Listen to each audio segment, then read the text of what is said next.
शहर हैदराबाद के राजेंद्र नगर के खलीब PVNR वे के करीब पेश आए सड़क हादसे में एक शख्स हलाक हो गया है।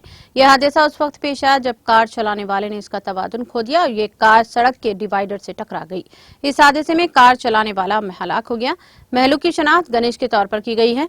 यह हादसा पीर की सुबह राजेंद्र नगर पिल्लर नंबर 279 के करीब पेश आया। हादसा इतना शदीद था कि कार कई मरतबा उलटकर सड़क की दूसरी जानिब गिर पड़ी और गणेश मौके पर ही हलाक हो गया। इत्तला मिलते ही पुलिस वहां पहुंची, जिसने लाश को पोस्टमार्टम के लिए उस्मानिया हॉस्पिटल मुंतकिल कर दिया। पुलिस ने इस बात की जांच कर रही है कि आया महलूक हालत नशा में तो गाड़ी नहीं चला रहा था।